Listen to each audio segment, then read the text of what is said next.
Ladies and gentlemen, boys and girls, today I bring you Set, a god who has always been close to my heart, a god that I've always liked to play quite a bit, and one that I find very, very interesting. I just told the Twitch crowd, but I'm going to say it again just because you guys on YouTube are just as important as they are. Yesterday, there was a big discussion. There's actually, if you guys don't know, there's a Balance Discord. You can check out, there's a link in my Discord to join the Balance Discord. You guys can get involved in chatting if you want, putting suggestions towards balance and having lively discussions amongst the community. It's a really, really cool little place. Or you can just come and watch and have a good laugh at what's going on over there when anybody has any sort of wild ideas. Anyways, the point is, yesterday there was a pretty lively discussion about the state of Egyptian and the fact that, well, why is Egyptian so good in the eyes of quote unquote pro players, yet the win rate doesn't translate? So what I'm going to do here is I'm going to take a watch of some games from a whole bunch of different ELOs. Well, mostly high-ish ELO, but watching games from a player who's rated above a player and another one, and then watching players equal, and then watching the other one. So this first one here is Mosca versus Divine. Mosca is slightly higher rated than Divine. I would say that Mosca would probably be the player who is maybe favored in this matchup, just without gods, just on the players by themselves, just on experience and all that other good stuff alone. Anyways, we're on the map Oasis. It's Set versus Zeus. I will be trying to speed through these things, but first thing I want to just point out is that one thing that Mosca did here to open up is he dropped a monument, he got pickaxe, he got a temple going up, and he's converting giraffes. That's all that matters here in the early game, so I'm going to skip through and see what happens next. What's his game plan? Why is he having success or not having success with this god? I don't know the results of any of these games. I just downloaded them all, so no idea. Following this, we see houses coming up here. That's an interesting placement. No idea what that's about, but he's going for that. As he goes through Anubis, he drops vision onto Divine's base and gets a huge amount of information here. So now you can be like, okay, whatever happens now, I can just do whatever I want. So he knows that there's a second talent center coming up. I mean, this could be a fake from Divine, but one, it's Divine. Even if it's not, you know it's probably going to be a town center. So he goes, all right, I don't have to worry about Jason Heracles coming to get me, which would be an interesting thing to keep in the back of your mind. But he knows that that's not going to be an issue. He's going to look to send his Anubites across and actually looking to potentially getting a bolt onto this. If this was Jason Heracles coming at him and he got his Pharaoh bolted, he could potentially just run away with his villagers and have his Anubites in the main base actually getting huge amounts of value. So that's an interesting idea there. So if anyone's playing against Zeus, keep that idea in the back of your mind. All right, so let's speed along. So it's 2 talent centers, and anytime that a significant moment happens in this game, I'm going to try and pause and dissect. So, okay, so we'll not pause, but I'm just going to go into play. So Armory down is his idea. So he wants to go to the heroic age. No barracks or anything. We do see a bolt onto one of the Anubites as Mosca's going to retreat back, and we're going to speed up until we see the next most significant moment happening here. Just all the animals getting converted onto the town center. I think this is also significant to mention for those of you trying to get better at Egyptian or better at Set. This here is something that does require a little bit of APM. There are some tricks you can do to make this very, very simple. Like, for example, going for or checking your idle military and then removing anyone that's not needed. So your Anubite, for example, or anything else, and then moving them onto the town center very, very easily. You can make it like just 2 or 3 clicks to get everything under your town center and safe. Very, very simple. Anyways, let's speed up. So we are seeing that this is incredibly risky for Mosca. However, the Anubite gives him the distraction needed to sit here. Now, if Divine had a Pegasus out, I'd probably be pretty scared, but is the Pegasus ever going to be here? Probably not. But this is incredibly greedy. But Migdol's Stronghold comes up in the face of Divine. Divine sees it, but too little too late. He also didn't have any units out as well, mind you. He's got the barracks down, but 0 units. And now Divine is in a huge amount of trouble. So what allowed Mosca to do this? Well, scouting with the Boit for one. That's the big one. He ran in. He saw, oh, there's no units out? Okay, I can move my villagers forward. I'm going to go for this. It's not actually as risky as it looks. And from here, not only that, not only does Mosca have the forward Migdol, he's also grabbing himself Levy Migdol soldiers so that he produces Migdol units faster. And he's got this monument over here. In terms of what he's doing in his base, he's got a handful of villagers on wood now. A lot on gold, a lot on food, and he's ready to start pumping out his chariot archers. And that's what he's going to go for. So off to the races he goes. Bam, bam, bam. And this is something to keep in the back of your mind, I think. And I think this, from here, this is going to be very, very tough for Divine. He's going heroic age here. He knows he wants to have Peltast. And, I mean, arguably, he probably could have been in the heroic age a little bit earlier if he'd eaten these giraffe. He probably could have been in a better position here if he'd walled this off and all that other good stuff early on. So there are some things here that Divine could have done, obviously, to make his life a little bit easier. But we'll see if any of this can go well for him in the defense. But losing these military buildings is not ideal. It's pushed off the gold mine. Main base is in some trouble. There is a Plague of Serpents as well as an option. And we see Siege Works coming through. Okay, yada, yada, yada. And Mosca here is going to say, good day to you with a Migdol in his base. That's what he's planning at the moment. Waiting for another siege tower, maybe. There you go. And then he's going to wander forward. Wait, is he? I mean, he might do this later. He's decided against it. Okay, he's just going to go to the Mythic Age. He decides to go through Horus, which is a little bit odd. Meteor or Thoth makes a little bit more sense considering he's going for chariot archers. But Horus also makes sense in the fact that now we can transition into barracks units. So this does actually make a lot of sense. So instead of going with Thoth here with Set and having to deal with the Peltast, the Hoplite Peltast army, he's going to go Horus, and that's going to give him access to Axemen to mix into his army here, which is very, very strong. Divine does manage to push forward, but he taps out as soon as he sees the Mythic Age. And plus he lost all of his units here. So an interesting game. One thing to take away from this is this game here was lost because, not necessarily because Set is broken, although you can think about it as however you like, but because that Divine allowed the villagers to wander forward punished free. This is punished. This should be punished here. This shouldn't happen. You shouldn't be able to walk your villagers forward, drop a Migdol stronghold here, and basically be fine to do this. Maybe if you have ancestors, you can drop ancestors and then drop the Migdol here, but not going through Sekhmet and not with 0 units here. That doesn't make any sense. Unfortunately for Divine, he gets punished from this. So something to keep in the mind for the Zeus players out there is to keep an eye on this and make sure you have some units out to deny this sort of a thing. But yeah, once you get into this position, the game is very, very tough. So if you allow this to happen to yourself, yeah, you're gonna get into a very, very, very, very, very, very, very, very, very, very, very, very, very tough spot. Let's go into the next game and see what else we can learn. We got here a Set versus Odin game. Now this is again another game where the Set player is a lot stronger. I believe this might be even somewhere in the vicinity of a 200 real rating point difference between Keto and Requiem. Let me have a quick look at what the player is here. Requiem. Bam, bam, bam. So it's rank 93, 1762, and hashtag uwu. I think it might even be a 300 difference. Uwu Keto. Yeah, it's a 300 rating point difference. So this is not a great example of Set dominance, just because of Elo. I think Keto would win this matchup regardless, but what happens in this game is going to be somewhat educational, I think. So we'll take a look at it regardless. Okay, so again, we're going to just slow down when we see anything different. So first and foremost, you can notice that this is the build order that everyone is doing. It is a monument, and then it is pickaxe. In whichever way they do it, it doesn't really matter, but that's what's happening in this build order for both Mosca and Keto. So that's something to keep in the back of your mind when we move over to potentially looking at some lower elo players. All right. Okay, so Uwu Keto, he goes for the temple. He gets that up pretty slowly, to be completely honest. He's going up through, let's flip this over. He's going up through Anubis. He's got some villages on wood. He's getting up a second monument as well.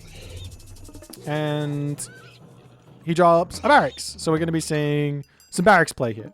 And he builds what? Nothing. He's building Spearman. Okay, so Spearman is his starting unit of choice.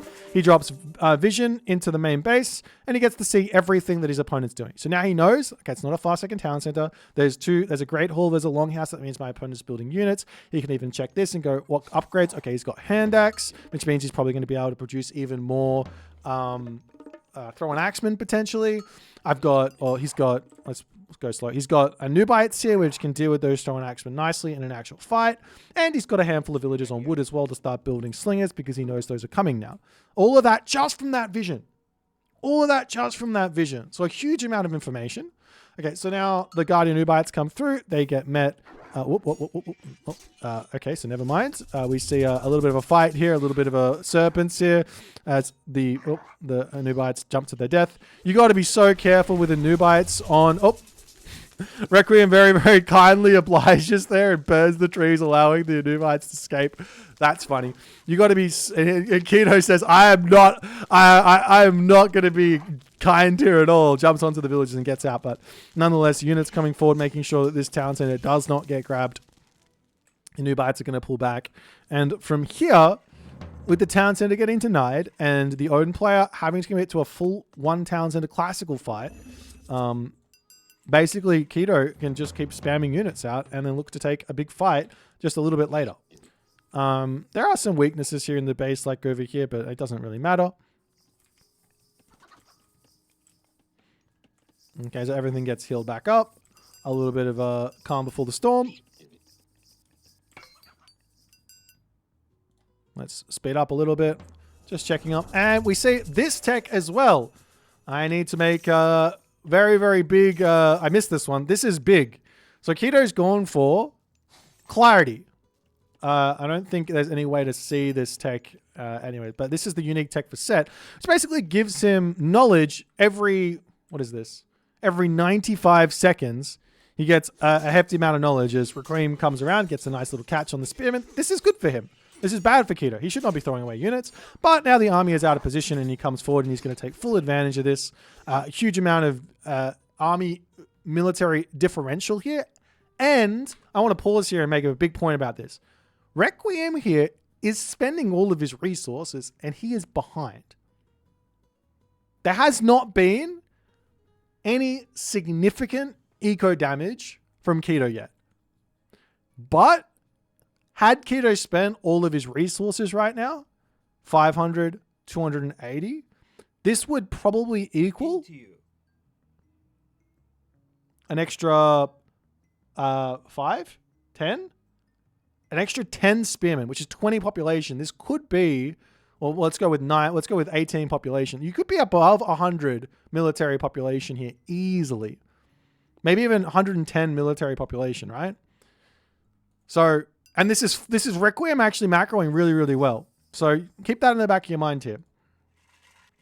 What does that, well, I mean, what does that translate to? It basically translates to the fact that the Odin can't keep up at this moment into the game. He cannot.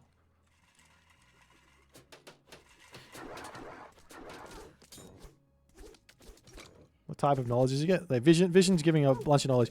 Keto can actually just take this fight. I don't know why he's running. He's going to turn around now. So long as he makes those Anubites jump in onto the Throw an Axeman, life gets very, very difficult for Requiem. He's doing a nice job microing for a little bit, and then all of a sudden stops microing, and that allows the front line to completely clean up all of the front, or the raiding cavalry, and then the rest of these units die.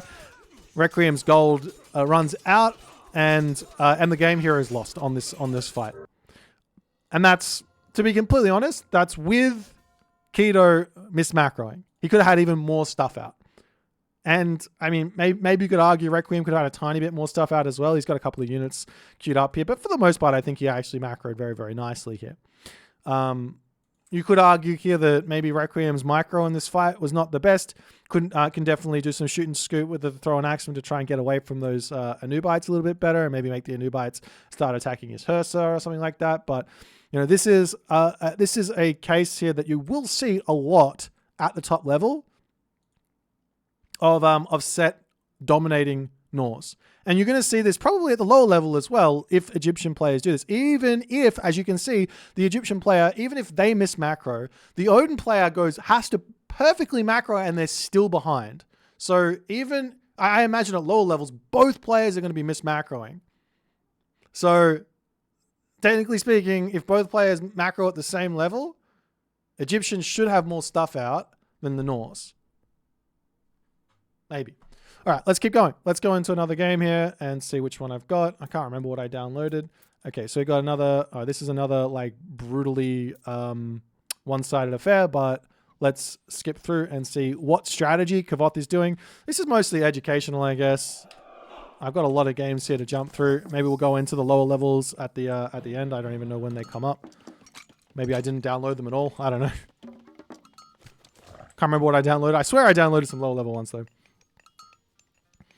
Okay, so this is Kavoth did actually lose, mind you, to BQVH to a game with Norse recently against Shenong. So I mean, this is a big rating difference, but I just want to see exactly what Kavoth does here, and something that you guys can steal and play Egyptian at a higher level. Okay, so no vision. Nope, there's the vision. This is something that is incredibly common for Set. This is what Set does. The reason they do this is just to see what your opponent's doing. You see a Quailfu over here, moving where? Well, to this town center. Now, all of a sudden, Kavoth knows that that's happening and he can prepare for whatever he wants. And he decides to just simply go for a town center. He doesn't want to go for a town center denial. He just goes for the town center. He could have gone mass priests, brought some villagers, and tried to deny that town center, but decides to go for his own, drops a barracks, builds a couple of spearmen. He gets a second barracks. So this is kind of similar to what Tiger Boss did with ISIS the other in a different game. Just built a couple of spearmen, and now he's going to look for raids. But the Shenong player has defended nicely, and he gets nothing from this. It looks like, in fact, he's losing units. So actually, he's getting outplayed at the moment. This Shenong player here is outplaying Kavoth pretty well at the moment. So let's zoom forward just a little bit more. Staying a little bit too long in the main base here. But the myth units are mostly getting targeted down from the town center so they can stay a little bit longer than anything else. And he uses lightning weapons here. Wild. I think he overstayed a little bit too much there, but nonetheless, it was going well for him until he stayed that long. So now I think Kavoth's in a decent spot. All right, let's zoom forward. Kavoth's going to keep on pumping units. It looks like. Oh, kind of gets caught out again. Loses all of his units. And this is not going well for Kavoth at all. Like this Shenong player is, I would argue, completely outplaying at the moment. But he has to like I mean, what is Kavoth actually going to be going for here? Town center taking some damage. He has to retreat back. I mean, outplaying is a word. I mean, maybe outplaying is the wrong word, but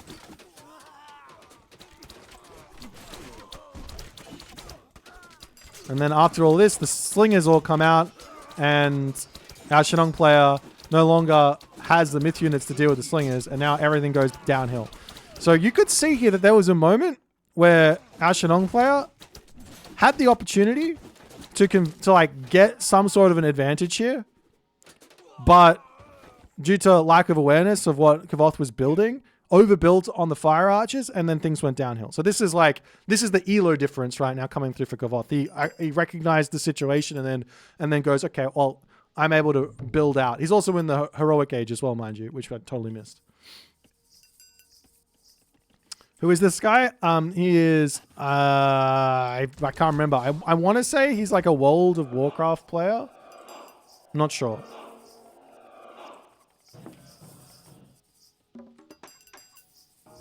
But he's new. He's definitely a new player. Like, he's a new higher level player. Okay, so a little bit of an attack. Shifting sands away. Hanging out in the heroic age. He's on 3 town centers. Looking to put some more pressure on.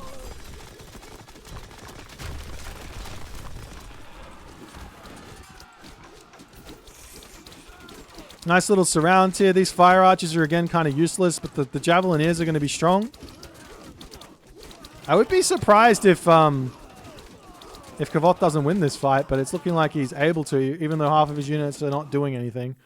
So, I mean, even after all that, I'm now interested in why Kavoth is so obscenely far in front. It's 3 towns, he's only just getting his third towns, and it's 81 villas to 100, and the trade has started for Kavoth. This is why Kavoth is so far in front. This is a completely different problem, though. This is not God problem. This is Elo problem. So you can't take much from this, I don't think.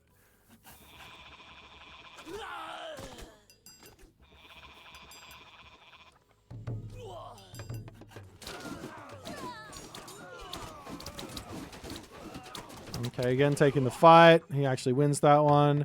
And now the building spam's going to start. And this is the one thing that I know that Set's very, very good at. He has the cheaper Migdols. Very, very cheap Migdols. Anyways.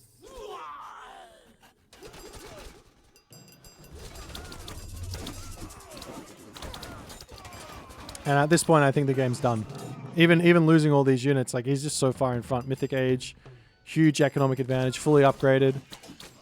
And even so, like, things aren't going so badly, even though the score's like obnoxiously bad, but things aren't going like so crazy bad for the Shenong here. But I don't think Kavoth can lose in this position. He's just going to be able to keep pumping units out until he actually wins a fight. It's actually impressive how this is kind of all going, but yeah, now the units are out. And Kavoth is just going to be able to push back. So an interesting one here. I don't know what you can really take away from it. I think this was just elo difference, skill difference at this point. Shenong had the advantage early on, which is interesting, which probably goes to show maybe the strategy here from Kavoth is probably not the best. But the idea was getting to those slingers, and that's when things kind of turned, and then just getting that economy going really, really hard. Which is something that Shenong can do as well, though, so I don't really think there's much to learn from that one. And okay, here we go. Now we've got a Set player. Now we've got a Set player who is quite a bit lower rated than his opponent. Bam, bam, bam. Smack, smack, smack. Let me just see what the current thing is here. Chemo, I would put Chemo in like top 4 players, top 5 players on the in the game at the moment, regardless of what his rating is. So Dudu, the Spartan, is currently rated 1684. So probably about a 400 rating difference, 300, 400 rating difference. But still, let's take a look at what he does. First things first, he drops his monument to the villagers. Second thing here is, the first thing that I notice is he doesn't go for the wood on the tree, and he doesn't go for early pickaxe. So there's already one thing here that is slowing him down compared to top players. And this is not something that, I don't think this is a small thing. This is actually quite big. Missing this pickaxe early on amounts to a very, very large amount of resources when we're starting to put villagers onto gold. If you start getting that pickaxe later, you're going to find yourself in some problems. So we'll see if he actually does go for it. He puts a house down. Still no wood, still no pickaxe. Now a temple comes down. Still no pickaxe. Still no pickaxe. So you can definitely see right here that I don't think this is an elo differential. This isn't like something like, oh, only the pros can do this. No, this is just a build order. I believe that, correct me if I'm wrong, I think Soup's in the chat. Maybe he is, maybe he's not. Soup has build orders for Egyptian up. If you want to go and look at him, he explains them really, really well for Egyptian and for all gods. So I do recommend getting in there and checking out the Set or Egyptian build order. And if that's not enough, you can download any game on aomstats.io and check out Set and steal those build orders. Watch my stream, any of my Set games, I'm going to be doing that as well. But still no pickaxe. Okay, so a vision comes down and an immediate Plague of Serpents gets dropped onto the town center. And the villagers just simply go forward. So already feeling very, very wild, very, very wacky. Couple of Anubites out, no barracks up just yet. Looks like he is going for his own. Oh, he's going for the hunt back here. Doesn't have gold for this. Trying to get his upgrades in. Running forward. Chemo here. It looks like he is going for a town center somewhere. He's going for this town center. Hippopotamus getting taken out. The Pharaoh gets brought forward as well. I've not seen this from any of the top players just yet. And the Anubites come through. One Anubite gets bolted.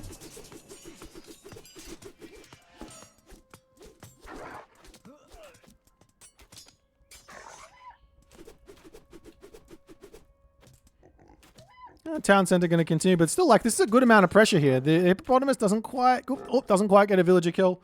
But after all is said and done, Chemo will get his second town center up. Due to the Spartan is down. A Pharaoh still doesn't have pickaxe and isn't second town center just yet. Has nothing going for himself. And I don't know how much more we need to watch of this game, but you can definitely see that this is something that just doesn't happen. Let's just do it.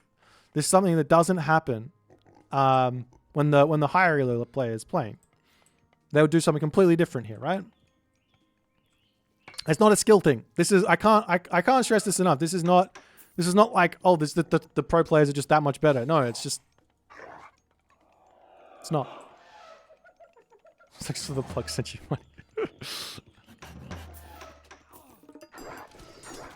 Bam, bam, bam.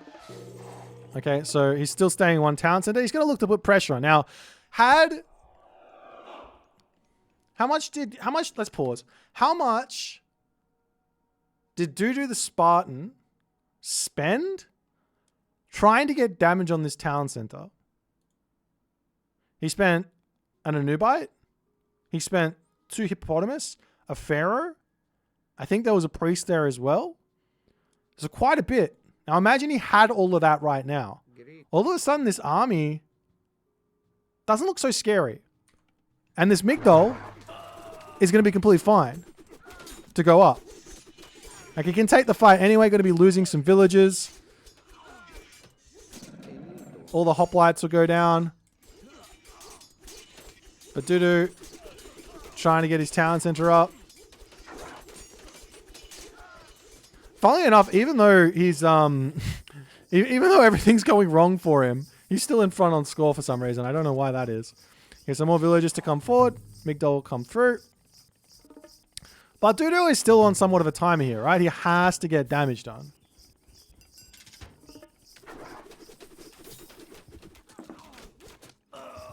But because of everything that's gone wrong early on, it's going to be very tough for him to really make that happen.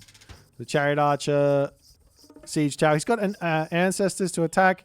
Could be dropping Ancestors over here if he really wants to. That's not a bad usage of Ancestors. And we are seeing another talents that are coming through for Chemo. And Dudu waits and waits and waits and waits. And now he says, all right, time to go. I can't believe Chemo's going for that third town center, but he must feel like he's so far in front.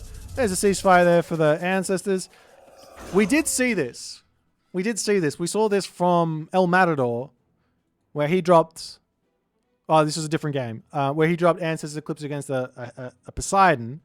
And the ceasefire came down, but it came down not just to prevent the damage from the Ancestors Eclipse, so there's still going to be the push coming after that. Whereas if you push first and then ceasefire and then Ancestors, it's a different story. So he manages to clean everything up. Chemo bails. Everything's still kind of going nicely for Dudu, but he needs to kill villager kills. You can see he's down by 40, or he needs to win a fight very, very decisively. Unfortunately, throwing away all these siege towers is not going to be that good.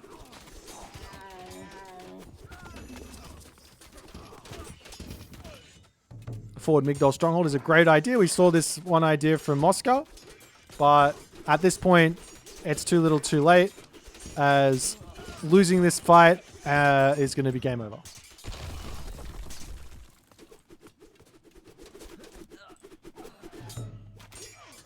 So, I mean, the takeaway from this has to be, one, economically speaking, not grabbing pickaxe early, that's hurting. So now we can't go for a fast second town center, or we can't get a whole bunch of priests out. We can't get that next monument up. We're slowed down a big, big way. That's the one takeaway. The second one is going for a crazy attack onto a second town center isn't something that we're really seeing from top players at the moment. I mean, this year, arguably, maybe if Dudu had gone, say, 4 or 5 priests on the advanced time, had himself a whole bunch of animals, clicked vision, dropped serpents here, and attacked this spot, you know, 4 or 5 priests plus a bunch of animals. Like you just have to convert one animal while advancing one of these in the middle of the map. And then you go forward and maybe all of a sudden Chemo just loses on the spot, right? So I don't know what I'm trying to say, but somewhat interesting. Let's continue our journey into the next game, which is another one. This is Moscow Set versus Victor. I believe this is another sort of like high level game versus lower level. Let me do this here. We already watched one Moscow game. Again, has pickaxe, has monument, going for a town center. Does he drop vision? No, doesn't even care. He knows he's playing against Hades. This is probably like a top player level decision here. He doesn't drop vision because he knows what the Hades player is doing before the Hades player does it. Unless he sees something like something like Ares, he knows he's safe to grab this middle town center just because of how late the Hades is going to be advancing. Anyways. Now the vision comes down. What does he see? I've already lost it. It's fine. He sees the town center, so he knows what he's playing against. Which then allows him to do what? Spamming. Okay, well, he sees this. So he comes forward and he denies this. And spamming coming in. So this game's over right on this moment here because... Oh, is it? Shit. Yeah. Game is over right here just because of that one decision. I don't have to watch any more of this game. You're not going to learn anything here. But this is all because of that vision. So he saw the vision. He saw what's going on. He saw this going up. And he says, all right, let's put a stop to that and we win the game. All right. Let's keep going to a different game. This one isn't going to be much. But vision won him that game. So that's a set god bonus that sort of won him that game. And when he used it was sort of important. All right, let's keep going. Okay, so this is Keto versus Bachi. Now this is another interesting matchup. This one here is on watering hole.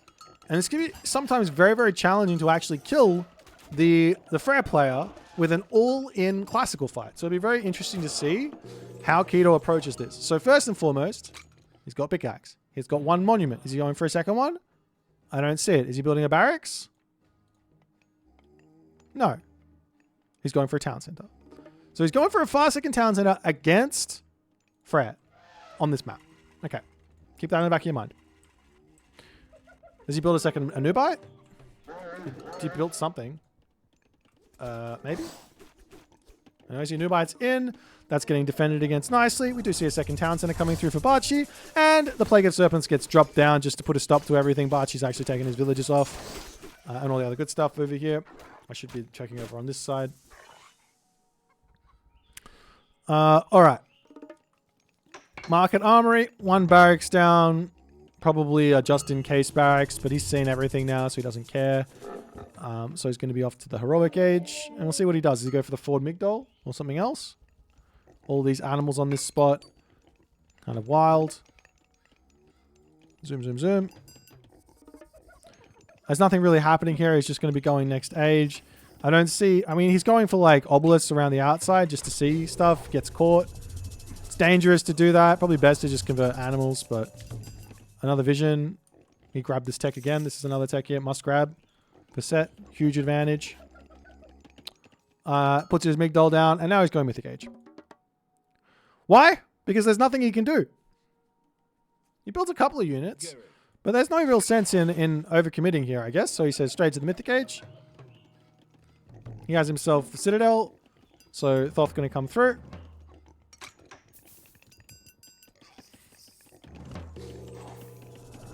Now another vision in the middle. Bachi is setting up all the map control he possibly can. And we do have Valley of the Kings in. And the units are going to be spammaging out. He's got Axeman already out. Let me go slow here. And from here, I guess the next plan is to just drop the Migdol in the center, grab this gold mine, grab this town center, stabilize, and then push with Meteor.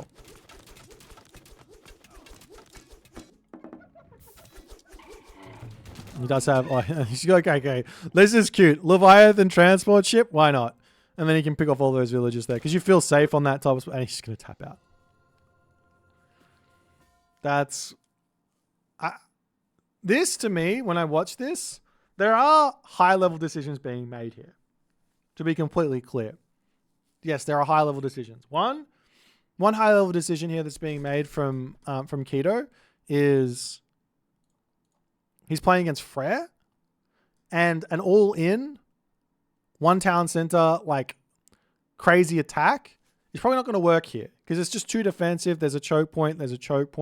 The gold mine over here on the back, all the food on the back. It's going to be very, very tough. There's a gold mine up here that's going to be hard to get to. Sure, you can put the transport ship in, but a hill fort going over here or a hill fort going over onto this side can be very challenging. So Keto decides, you know what, let's go for a second town center play. But even then, he goes for the second town center play. He drops vision. He gets in here with the Anubite. He drops serpents to slow Barchi down, even by a little bit. It wasn't much. And he's got all of the room in the world to then just say, okay, I got my base completely defended.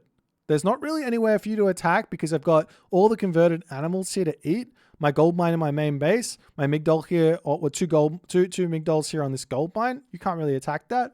And he says, I can just go Mythic Age. Now, I mean, the game's not 100% over for Barchi, but losing those villages is pretty tilting. So he just wants to tap out. I would be interested in how this game would have turned out had this attack not been possible and Barchi maybe just stuck in his main base here a little bit more, maybe ate the berries, maybe jumped onto his pigs, played it a little bit more safe at the moment. But you can see that, I mean, high-level decisions, yes, but high-level, difficult to execute strategy, not really. Okay, let's go on. And we got another. Okay, here we go. We got an equal level here of no. That's the wrong one. That's my last game. Let me find some more. All right, we're going down in Elo now. And this is where the series, the video, the explanations make a large turn here. Okay. We're going down to 1400 Elo. Let's see what we can find.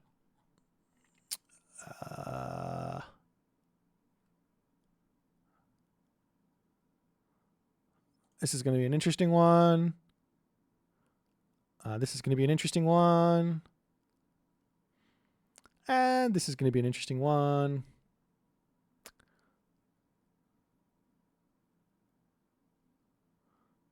And let's do this one here as well.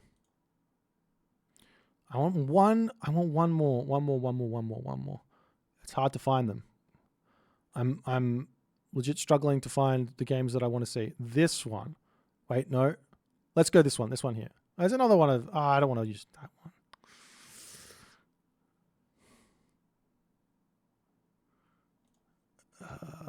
I should have done my homework.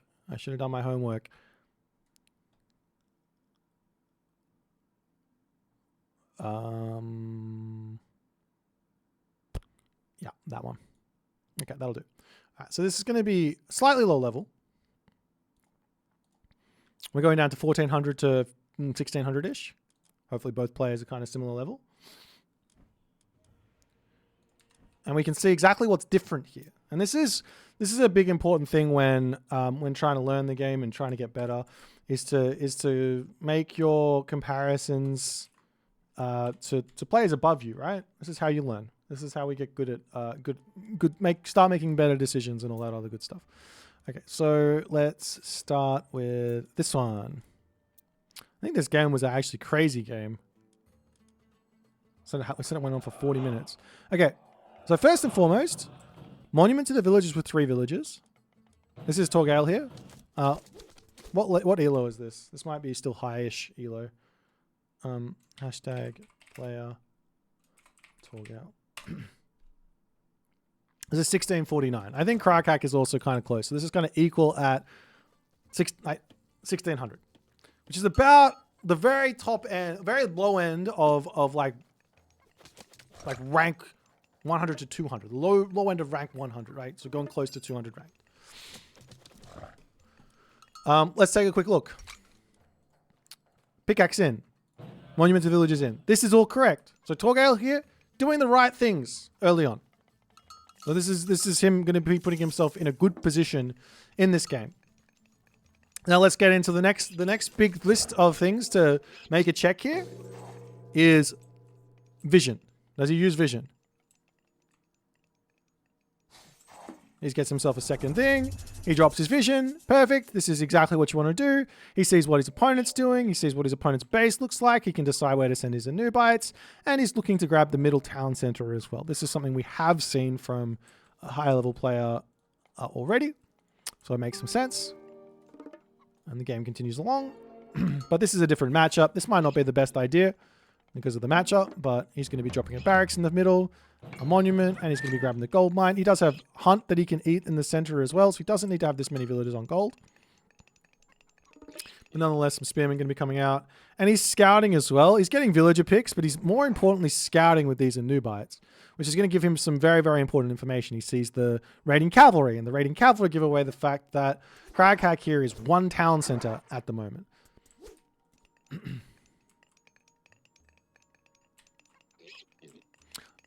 All right. One other thing here that he could probably do is drop some towers down on this spot now that he's seen that. But anyways, a barracks coming in. Okay. Another barracks. Wall.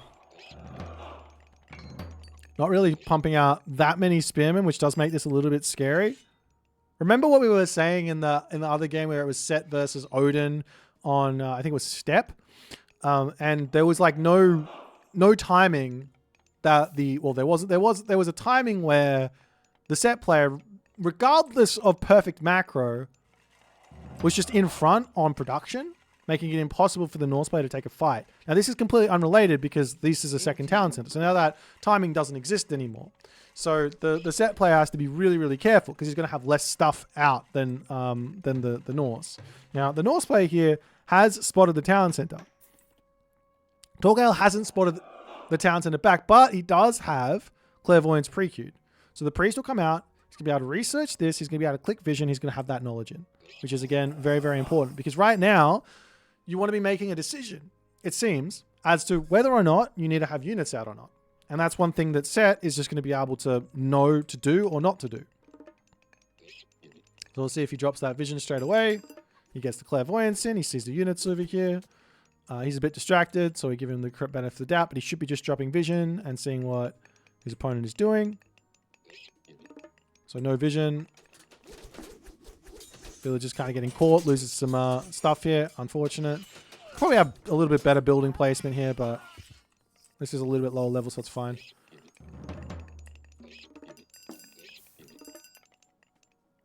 He goes for a third town center blind. I hate this.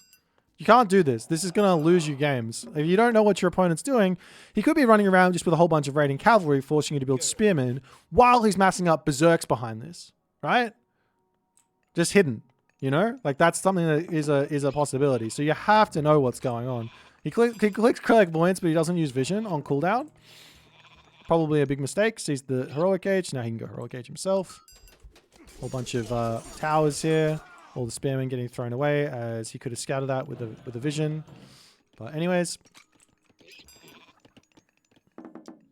at this point, one thing that Kavoth did when he went for a fast 3 town center, now he was playing against a different player or a different god, but still he went for a nice early trade route on his 3 town centers.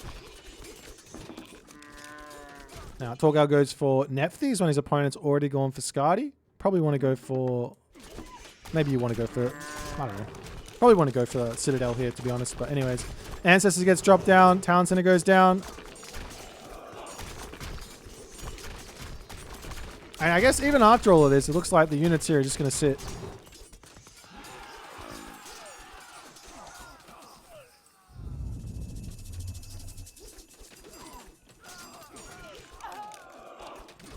So he loses the town center, but he's still in front on town centers, right? Well, equal at the very least. He's in front on villages by a lot. Okay. So, Slinger versus Thrown Axeman. It's going to be a tough one for the Thrown Axeman to win, but this damage keeps coming in. Lots and lots of resources in the bank here. The barracks for Torgal. Again, so this is something that happens all the time for Egyptian players where things go downhill. It's just a lack of military buildings. If we take a look over here on the other side, this is a huge amount of longhouses for Craghack. And this is why he's out spamming. This has got nothing to do with economy. He's got, I mean, obviously his economy is very good at the moment, but It's got nothing to do with economy. This is just having those buildings down.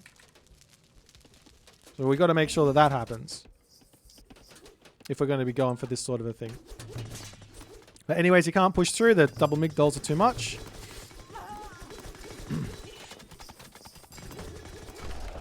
Yeah, you can also grab levy as well for sure. Yeah, that works as well. Oh, he's got levy. There you go. There's just a lack of military buildings. Craghack gets the town center up. So actually right now, I would say Craghack is probably in a better position than Torgal. He's kind of thrown this position that he had. He was in a good spot, but he didn't defend this attack very well. He didn't produce his units very well, and now he's actually thrown this position. So he has to find a way back into the game. So how is he going to do that? That's the question. How is he going to do that? So the tier comes through. This hurts the economy in a really big way.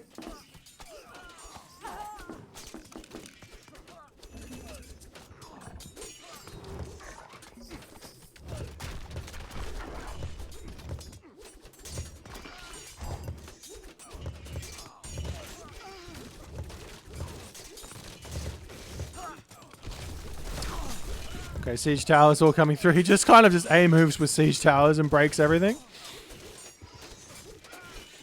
He's so far in front right now on this.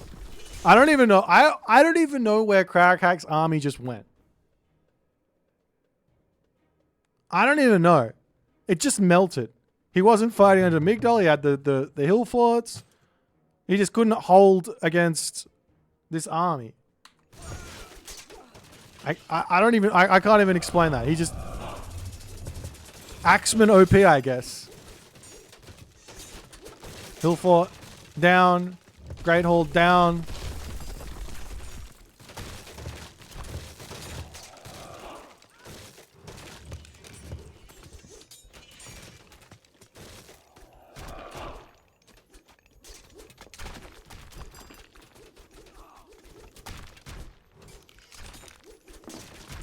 And now all the production goes down, which makes life incredibly tough for Craghack. But still, he manages to push back. Town center back up for Torgal. Man, this game is going to go on, I think. At this point, this has got nothing to do with like god differences. We're now going to get into a late game scenario. Actually, that is probably a god difference. Actually, this could be interesting. Again, I don't know who wins this game, but Horus versus Norse. In my experience, basically is the Norse player just can't beat my army as the set. Like, that's my experience here. Or even as Egyptian, if I go as Ra, right? If I go Horus with Ta, then my Egyptian army just doesn't lose these fights. So we'll see if that actually holds true at lower levels as well.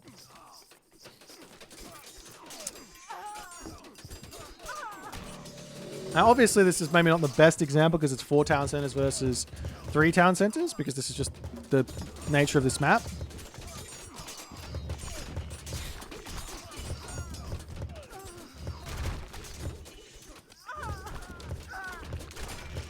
Nice, so town center down. Craghack manages to make a little bit of a pushback, but he's not able to kill any of the army. Basically, pure slinger at the moment as Craghack is trying to figure out how to break this. Building Huskal makes sense. More Ballista makes sense. Ballista should beat the slingers here. Like mass ballista tower. But then you're going to have to deal with a whole bunch of catapults coming in.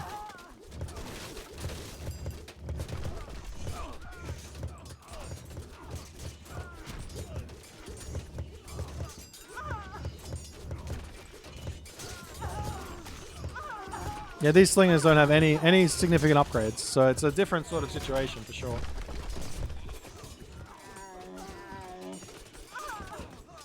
I hope you guys like the fast forward. I want to get through all these games, so we're going full speed. These guys aren't like, realistically, this is just a spam war. And this is something that I think you'll see a lot more at lower levels than at the higher levels. Higher level players are most likely going to be trying to push through up here, trying to push through over here, trying to get little buildings going on all over the place, doing extra stuff. But this is something you will see at lower levels. This is going to be very, very, very, very... You're going to see this. This is just something that happens, right? Like, it's too much to do all of that stuff.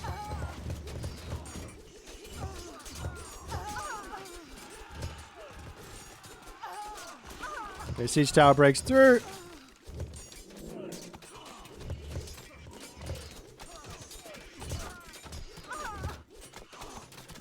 Yada, yada, yada, yada. Still just looking like, even though we're equal on military value, this Norse army, even underneath hill fort fire, is just not able to break through.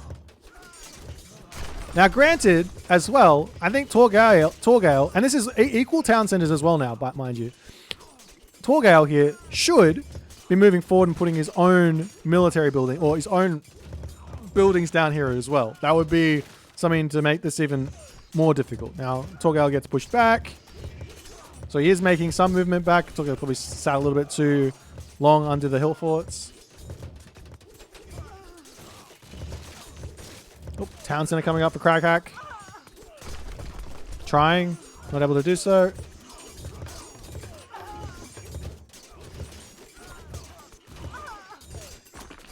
Yeah, trade is very, very nice as well. Okay, so we got 63 versus... Oh, a little bit of an attack on the trade. Yeah, this is something that'll happen. If you don't defend this, you're going to... I guess this might just be the game lot getting...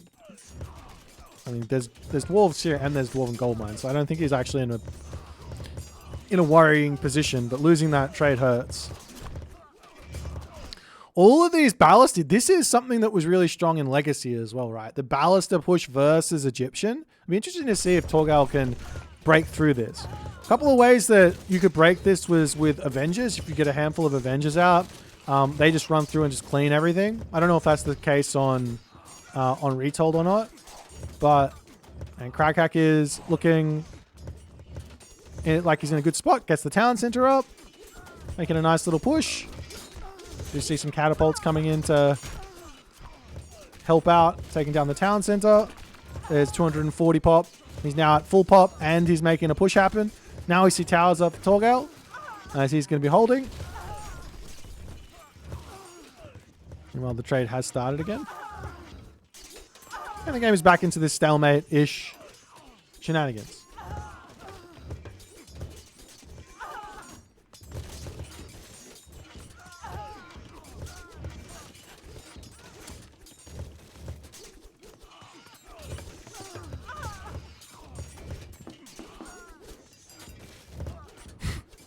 And this is... it's actually quite close, to be completely honest at this point. I don't think... like, this is another Fimbulwinter. That's probably a mistake there. Actually, look at the military pop just dropping. Maybe it wasn't. Maybe that's a winning play. He has Frost. I think Frost is probably the better usage at that point. And Crackhack gets the dub. So there you go. So Horus can get beaten here. This is a really, really nice defense from him. Lots of things here that Torgal not doing that he could in a spam war with, like, for example, getting these towers up much earlier, much further forward, not sacking underneath the hill forts, all that kind of stuff goes one way for sure. But very, very interesting game. Maybe set not that strong at low levels. Maybe this was just Crackhack outplaying. It's always difficult to tell. Let's keep going. Another Torgal game. I'll give him some redemption here. Set bad. Yep. Okay, so now we're in more of an open map again. This is another Torgal game at lower levels. Well, lowish. This isn't lower levels. This is still high level-ish. It's like top 200 is low level, he says. If top 200 is low level, what's everything else? I didn't actually look at the early game. I think Torgal, we saw in the last one that Torgal did get his upgrades. He does have a good opener. Okay, hold on. I gotta go slow here.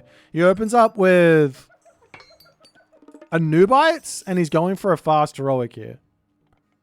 A 1 town center fast heroic. And he did drop vision. Yeah, he saw... What did he see? Okay, so he saw all this. He saw the forward great halls. He saw the temple. And he does make a smart move here to say, I'll go around that, and then we'll head into the base to attack the wood line. I like this.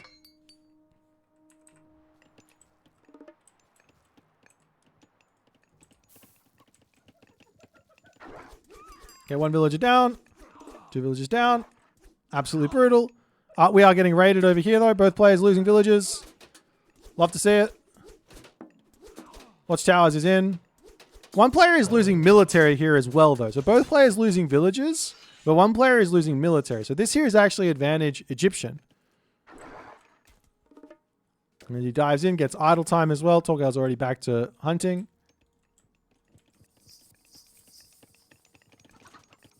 And he's going to be going next age here, I imagine. What's happening here?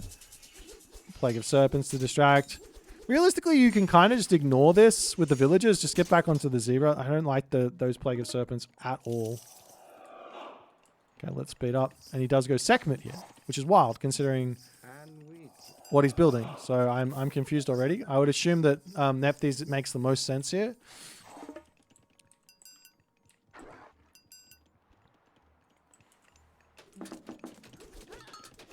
Nice little raid. Is crenellations in? There's no crenellations in, which is why these raiding cavalry are allowed to get in here. At the top level, you won't be seeing this. You will see crenellations getting grabbed when your opponent is building this many raiding cavalry. Nice little forest fire, but the army is stuck. And even though... Oh, God, this is brutal. That's so brutal. He gets out, but look at all the dead raiding cavalry after all is said and done. Yuck, yuck, yuck. So there's the citadel. And after losing all those cav now... Torgal's more than safe to just move out here and drop the Migdol. But still, there's no like valid reason here for Torgal to go Sekhmet in this position.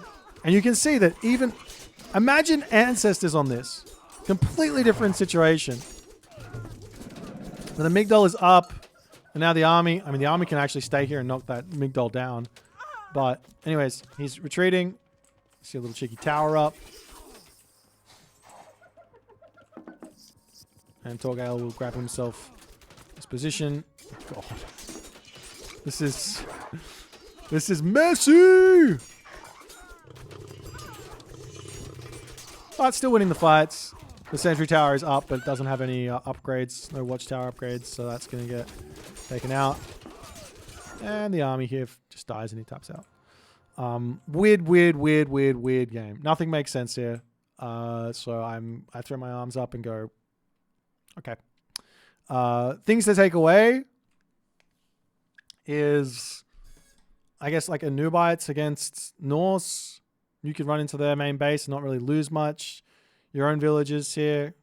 And if your opponent sends in a whole bunch of raiding cavalry, just get crenellations. And you're in a gigantic advantage. Gigantic advantage. All right, let's go on. Over here we've got an Uranus versus set game. So this is Zodiac. If you guys are familiar with Asian mythology lore, Zodiac has the most set games out of anyone. Period. Period. I'm pretty sure that is a true statement for both Retold and for Legacy.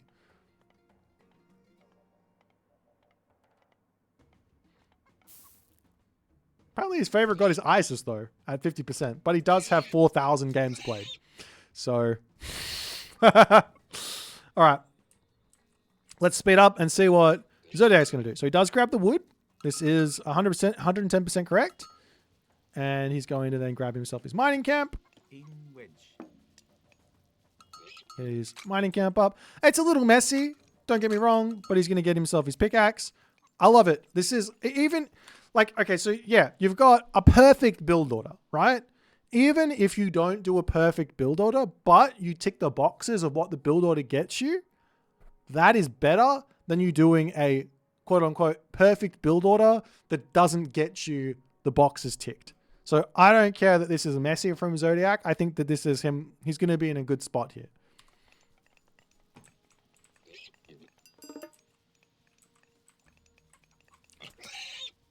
Okay, so temple coming up, etc., etc. And the first little checkbox here for Zodiac is going to be, what god does he go? He's going through Anubis. He's playing against Uranus. It's not that late. It's fine. I don't particularly care about the age up. If there's like a timing you're trying to hit to like deny a town center, I care. But Or if there's like, you're playing against Kronos, maybe I care, but... Okay, so... Zodiac here, going for a second town center. What did he not do? As we can ask Twitch chat, what did Zodiac not do here before he dropped this town center? Twitch chat, let me know. Come on, you guys have been paying attention, right? Vision, yes. It didn't drop vision. So some of the time here, if this is something Zodiac does every single game, I'm not saying it is. I'm just noticing it in this one game. But if this is something he does all the time, he will get punished from time to time. So this is something that's important here for Zodiac to, well, for Zodiac to do, for people to do, just in general. And we do see a Carnivora, but this isn't going to do a whole lot. A little bit late. You can Carnivora and deny the town center just a little bit, even with the Pharaoh on top of it. If all the units are grouped up, Shockwave Carnivora at low enough HP, and you can get your opponent to lose a little bit of gold, but Zodiac's got excess by 112, so he would have been fine.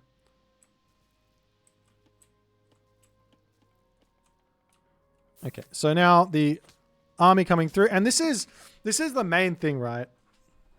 Like if Zodiac had, let's just see what he would have seen actually, and we can actually explain it. If Zodiac had seen counter barracks, military barracks, all of a sudden you go, okay, I can't send my priest to go and grab this relic in the middle. That's dangerous. I'm going to keep him alive. I'm going to keep him back. I'm going to keep him safe. I'm going to drop a barracks immediately. He's already doing that, but I think he's doing this late. And I'm going to have some units out now, all ready to start defending. Okay, onwards and upwards. All right, he's got a nice vision on the town center to make sure that he knows what's happening there.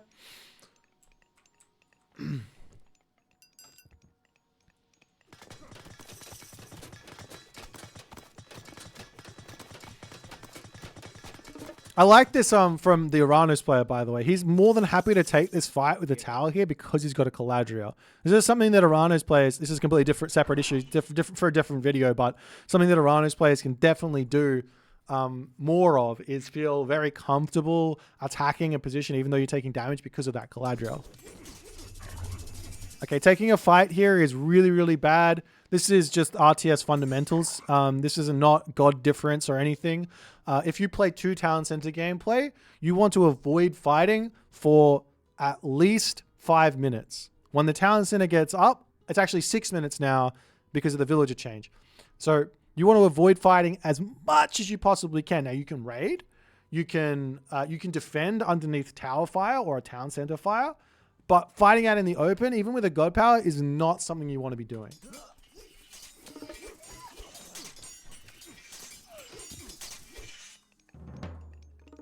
And that's the same for every god, right? This is not Egyptian focused at all. But nonetheless, he does scare off the Uranus threat, and now he's completely safe to do whatever he wants. He's making some priests. I don't really understand the priests at this point. Like, your opponent is not Prometheus, so he's not going to be making...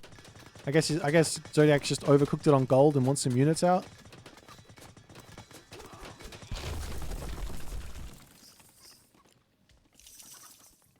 Okay, temple down. Looks like Zodiac is trying to get to the next age. Has himself a boar over here. I mean, things could go very, very wrong if maybe this gold mine was getting attacked. If this was full army. It looks like it's not. Armory. I mean, already things are looking very, very different from what I've seen before. But then again, I don't think I saw an Uranus versus set game at the top level. Probably because top players aren't playing Uranus at the moment. Okay, villager down.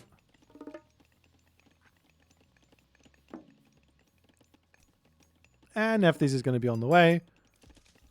And the town center has well and truly paid itself off. Let's see, is there a town center up? There is one for our opponent, so it's totally fine. He drops the chaos. Nice pullback here from Zodiac. I think Zodiac is in... Like, if you look at the top here, you can see. The Zodiac is in a completely winning position right now.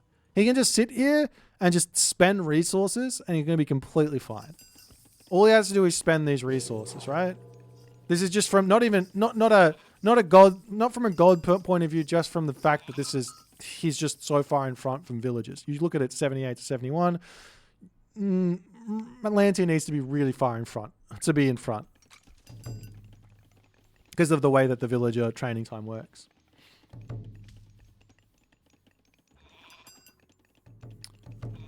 Okay, chariots, yada yada yada. Full pop. 3 town centers is grabbed over there. Zodiac doesn't really know what's going on here. He's kind of waiting a little too long, but maybe he can just get to the mythic age. He's got a huge amount of units queued up. He has to take a fight here soon. Chaos gets dropped. Loses all of his army.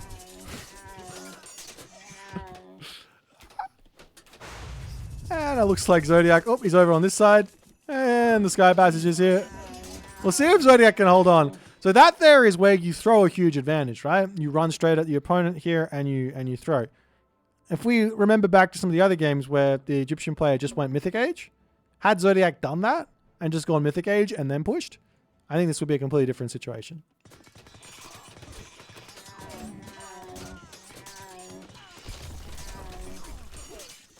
The villagers get pushed back. Army's sitting AFK for a bit. No gold income. And it looks like our Uranus player here will find a win. Unless I'm wrong here and the game is going to get thrown again. It might. You never know. I like this here very much from the Uranus. This Uranus player is playing a very, very high level game. He's going exactly where his opponent isn't.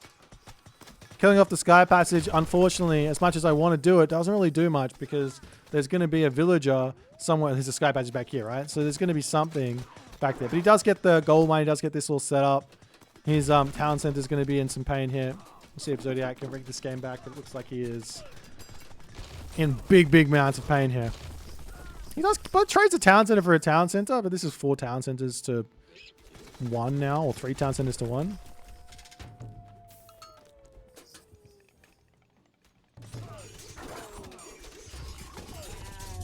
So the ex-Scorpion men here are doing work. But he is fighting underneath a town center. And there's a lot of stuff here. There's no way that Zodiac should win here now. He's like thrown away so much. But we'll see.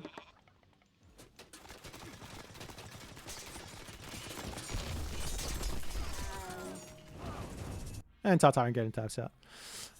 So you can kind of see, even though Zodiac, I mean, he made a big mistake here, taking a fight early, and that didn't really do anything terrible for him, but he lost a god power.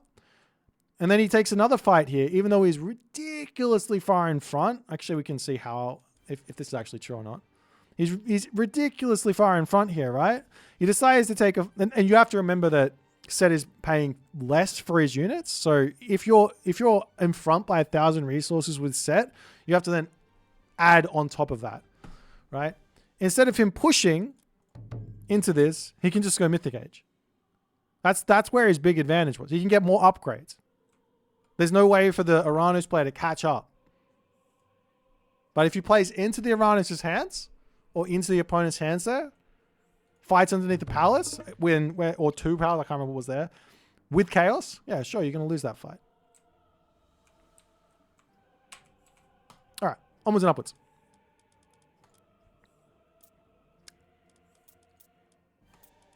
We got another one. I don't have any idea what rating this is at. Let's have a quick look. Hashtag player obese penguin 8. This one here is 1400. So we're now down to rank 629. So we're getting into like mid-elo sort of regions.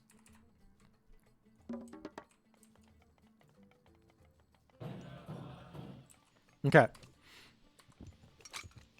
I want to bring up this one already. No pickaxe, but he does go for the wood. Is he going to get pickaxe straight away here? It's slow, but this isn't that big of a deal. Like I said, it's not that big of a deal. This is totally fine. I don't hate it. We can try and get a little bit quicker and do a little bit more micro early on, but this is totally fine in my opinion.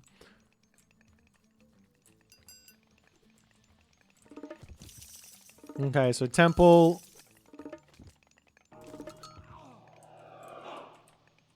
And what? Okay, so first and foremost, let's see. Does he drop his vision? How does he drop it? He's got priest scouting. He's up against the Zeus. We did see one game against Zeus. Which one was that one? I've seen so many games already. Go back and watch that game again for yourself and see what happened there. From what we saw Set versus Zeus with chemo, and what went wrong there for someone. But let's zoom forward and see. Okay, so first and foremost, no vision. Already deciding on a strategy. This is the first big mistake I think that everyone can learn from Set.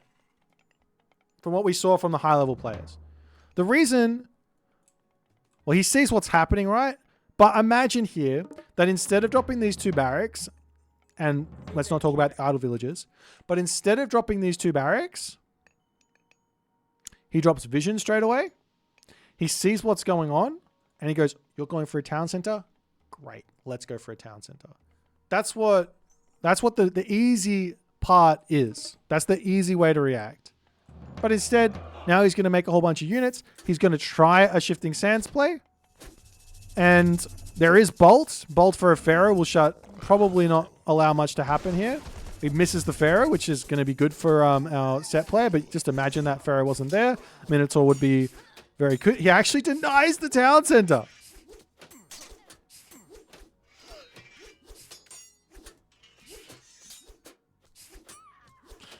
As you can see here, I don't even know what to say. What could I say? He could have used Restoration to finish the town center as well, the Zeus player. Which is another reason why you're not seeing this happen from Set players anymore. Well, I love that, like, healing from the Pharaoh there to keep the units alive. That's wild. Okay, so town center denied. He has to get over here and actually kill this off because it's not denied just yet. Oh, he deleted it! You wanted the resources? Oh, no. You get the resources back anyways if it dies. You could have left it there, waited, and then pushed back and tried to finish it. Okay. Good. Vision is still in the bank. He could vision right now, see what his opponent's doing, and go, all right, let's work it out. But instead, he's going to go for a town center, it looks like. He's got the gold for it. Is he? No? Okay. And there's the vision. All right. Up. And the town center is going up over here. Does he notice? Yes, he does.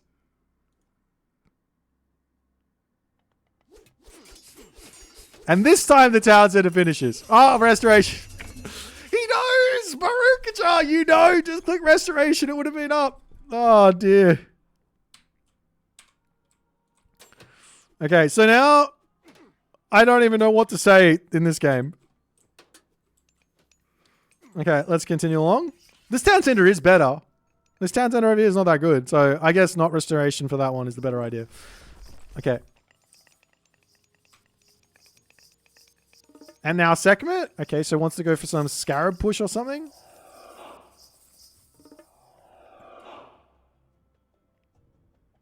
I'm not trying to make fun. But there is a reason why things go poorly for some gods, even though they are considered very powerful by lots of high-level players.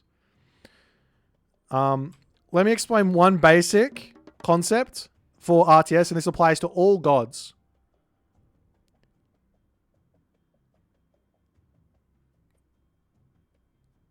When we drop a town center, there's two moments in a game where we want to drop a town center. Moment number one is immediately. Why? Well, it's going to take a while for your opponent to actually get across the map and actually get damage done onto you. Moment number two is, how do I phrase this? Is when you get damage done or there's nothing else for you to spend your resources on. Right? That's moment number two. In this case, Obese Penguin got damage done. Obese Penguin got damage done. But he went Heroic Age. That was his decision.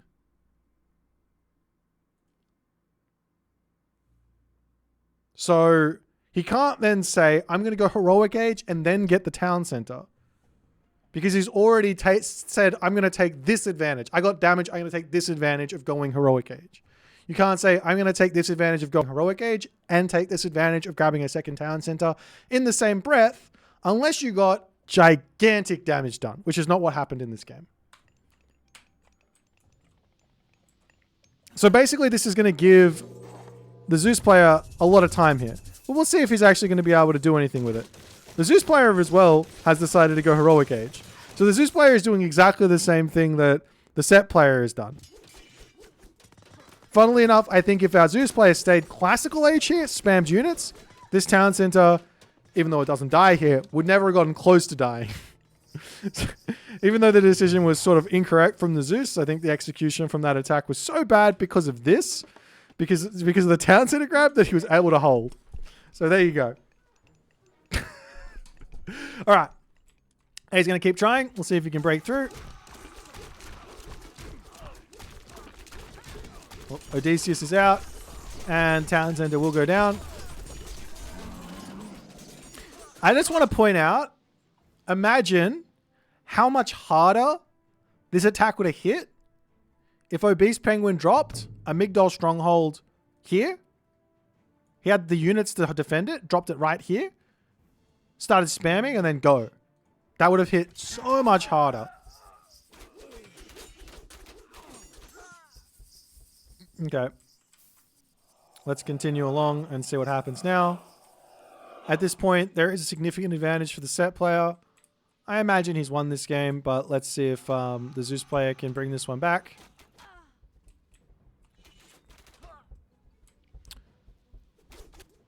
I like the scouting. Missing a technology here. This one here, Clarity or Clairvoyance. Is that what it's called? Clairvoyance. Missing Clairvoyance. Hurts a lot because you don't get to see you don't get to use that vision on cooldown. He could be visioning over here and seeing gold villages, for example, on a gold mine. Which they aren't, but he could. They could be there. But I guess it doesn't matter. He's just able to push through because he's so far in front. So, I mean, this is such a weird game. I don't even know what to take away from this.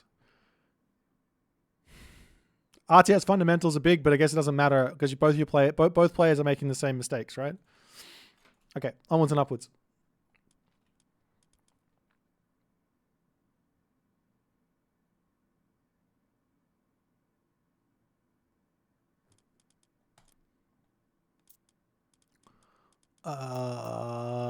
I got another. Oh, this one here is a little bit. We'll get back to Duty to the Spartan, but now he's playing against the player that someone else played against.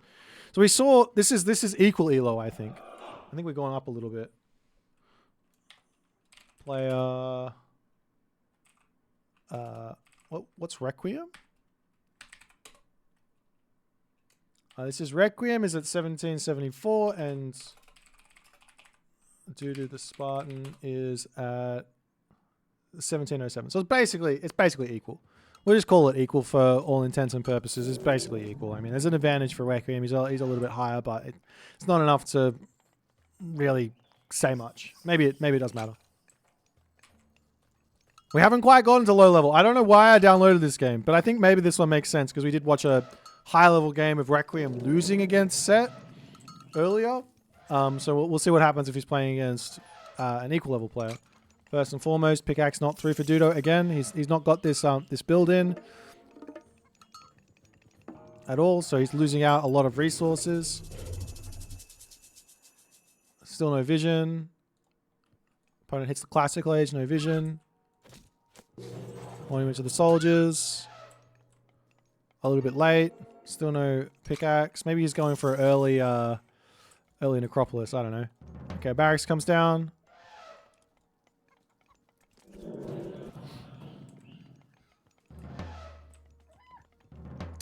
Okay, another barracks. Spearman. Committed to already, going for medium spearman and serpent spear. And just ready to start spamming out. Still hasn't seen anything, right? If we close, he has got no idea what his opponent's doing. Right now, Requiem could be 2 town centers, could be going Heroic Age. He's seen a couple of raiding cavalry now, which does give him the knowledge that that he's playing 1 town center most of the time. There's probably some sort of like metagaming that someone could do is build a great hall, build 1 raiding cavalry, send that forward, but then be just building Hersa to try and get up the 2nd town center. But anyways. Into you. Dude are just sitting waiting. This is very what did we see when we watched the classical fight? There was just raids happening with those Anubites a lot more.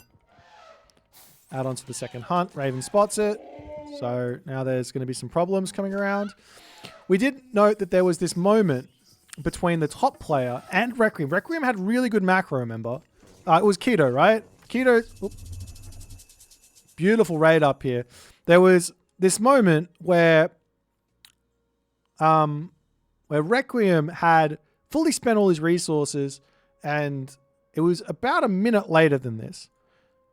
And the population differential was so far in the favor of Keto.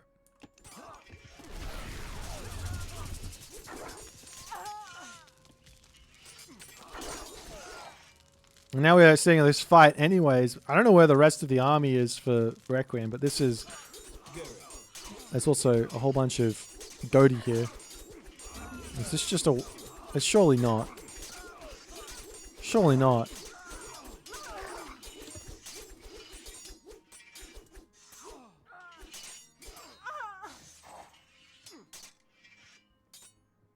I got to look at the post game. I don't believe that fight went so badly for Requiem there. Why?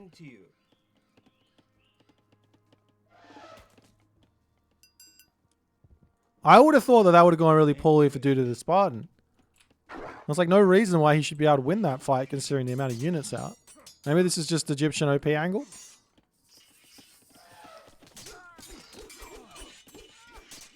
I'm still charging forward. Macro's a bit off. Requiem spending his resources nicely. I didn't have far fewer units. No, not military resource value. Not population wise. No. Maybe he did, but it didn't. That's not what the stats were. I'll take a look at that afterwards. Maybe they weren't all there. Maybe the army wasn't there. I don't know.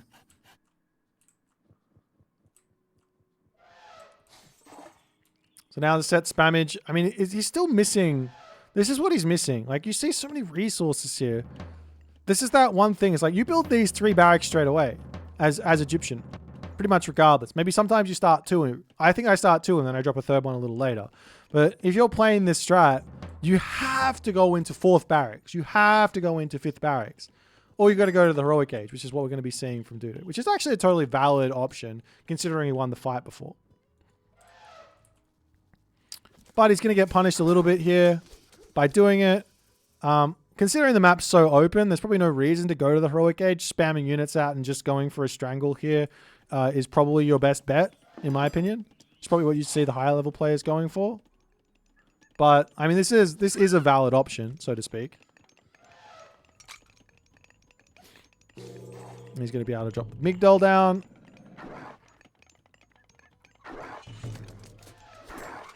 Yeah, there's no way you can take this fight, no?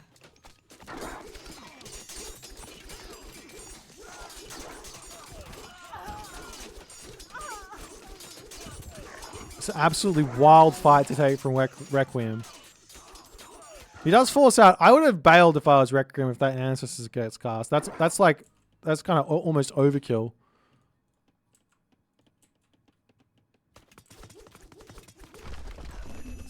Anyways.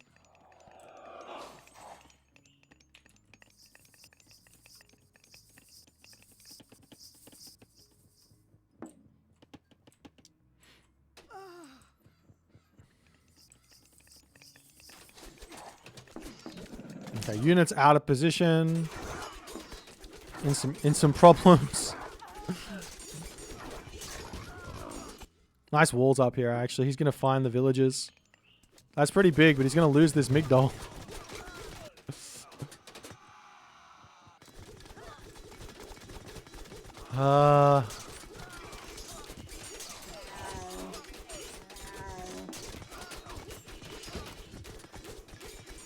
I unpack what went wrong here?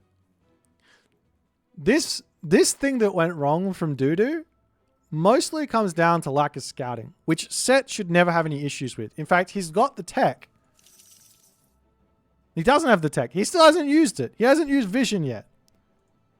If Doodoo had clicked vision and he sees the army still getting massed, what does that mean? It means his opponent's not going to the heroic age.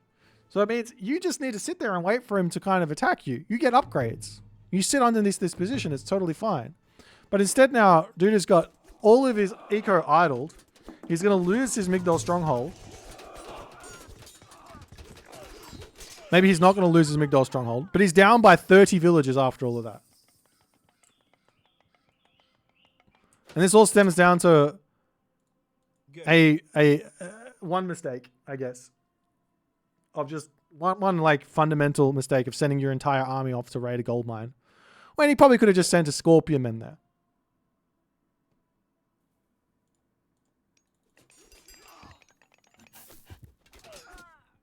We'll see if he can bring the game back. I feel like at this point, after Requiem's done all that damage, realistically, there should be no way for the Egyptian to come back here.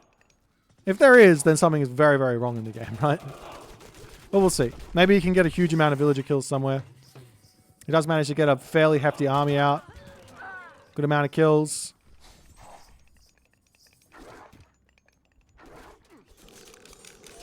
Nice frost underneath the hill fort. If you can get this surrounded, life's going to be tough. Wins the fight, and the game should be over here. So, two big mistakes here that I saw from the set, from this point of view is, one, there was no real reason to go heroic age. Open map. Gold mines all exposed. You've got the advantage by staying classical age, making spears. Just keep shoving that down your opponent's throat. Take full map control, put obelisks everywhere, win the game, right? Realistically, going to the heroic age wasn't a terrible move.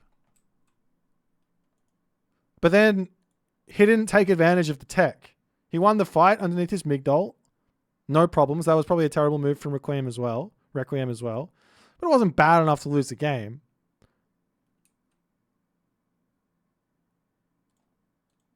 But then he went off and tried to raid with half of his army when you can just send one Scorpion man over there.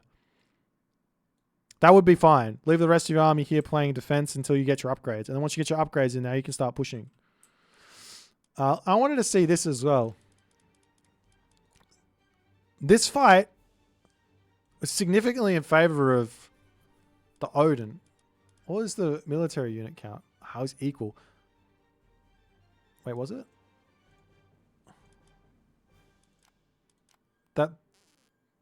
This is where it happened, right? So yeah, it was basically equal on military units. Maybe not all the units were there. I feel like going back and just checking that fight once again. Maybe there was just too many Godi or something.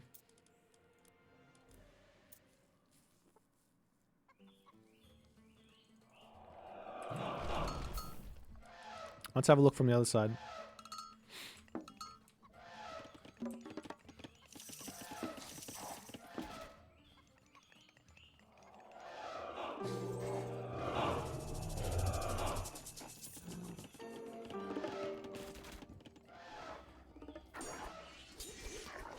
Okay, where's the fight? Where's the fight? Where's the fight? I mean, this, whatever's going, like, you have to also remember, like, Doodoo's also not playing this macro correctly either. Missing pickaxe. He's just behind where he should be. I think on the other side here, Requiem might even... He's got hand axe as well, right? He's got good eco. Okay. Yo. So Plague of Serpents. Takes a bit of damage. Retreats back. Is he just missing units? 1, 2, 3 units not there. I guess that's just enough, right? All these units not in the fight at the start.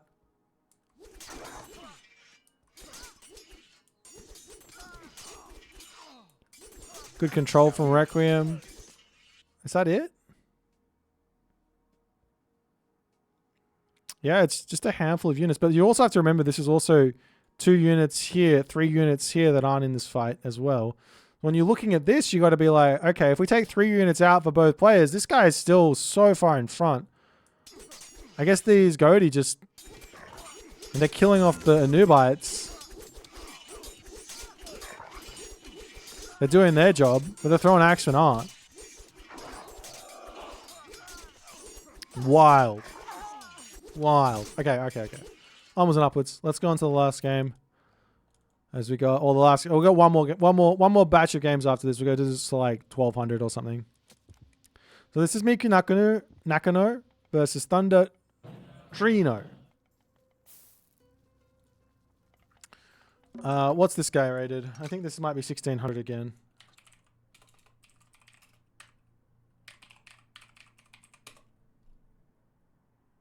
Oh, it's 1726. Okay. Thunder Train. Okay. So he's got pickaxe. He's got monument. He's got monuments. He's got obelisks everywhere.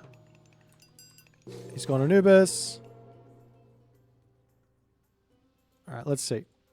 What do you do? What decision? He sees the talent center. Okay, no need to click vision if you see the talent center here. I guess you can make your own. You can very easily just go for your own talent center now. No problems.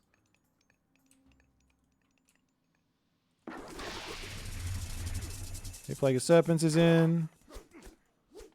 This is sort of Archtown and ceasefire. So.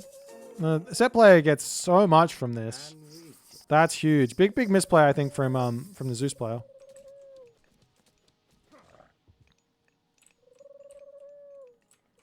Alrighty. Run forward. And he grabs a forward town center. I like this play. I mean, technically speaking, he's a little bit behind where he could otherwise have been, which would be to drop the town center straight away. But because he got ceasefire out, this is really nice because now you can do something off of this position without having to worry about ceasefire. So you can go for an attack with barracks units. You can go for heroic age if you like. Lots of different options. And he's going to be making some units. There's a whole bunch of Centaur out.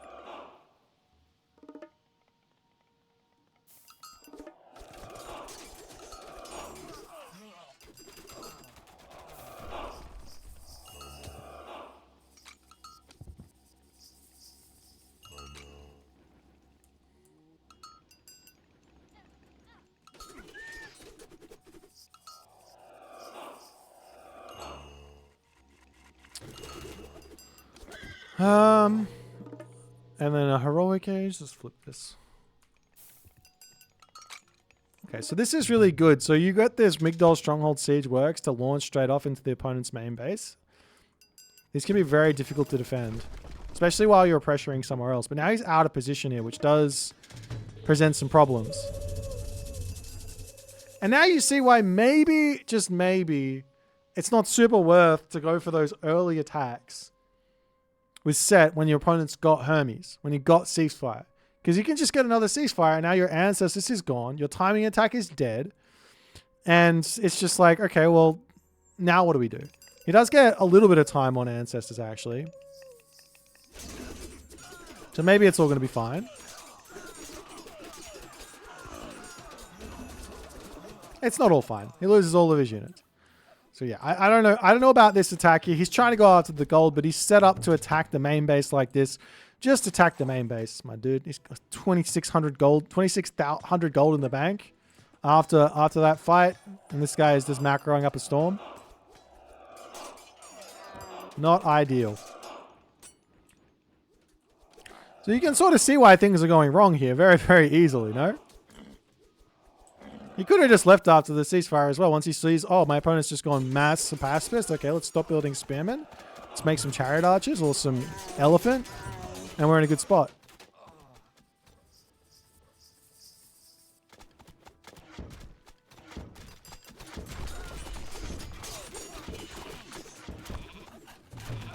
Let's speed through here. I think this game might... I mean, it might be lost. Maybe it's not, but I think it's like you throw away that army that big. If the Zeus player walked forward and deleted like 25 units or lost like 30 units, he'd be lost here as well, right? Like this isn't rocket science. Like this is just how it would work. You're not allowed to do that. You're not allowed to lose an entire army and expect to win a game. And that's what happened here.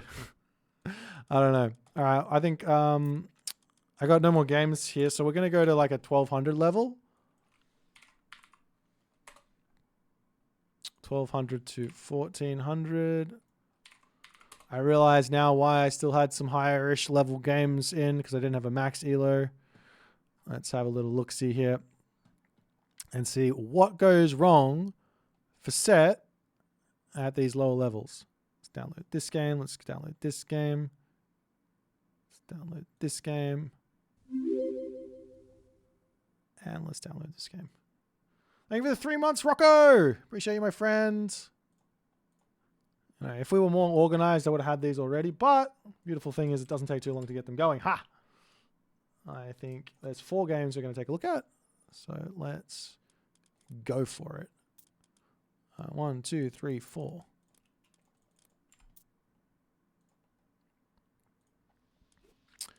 Alrighty, so let's see. Monument goes up. No pickaxe. Again, I don't think this is like challenging. Okay, he gets the pickaxe. Okay, I take it all back. Even the 1200 set player can do this. No excuses for anyone else. No excuses. Gonna go for a lumber camp.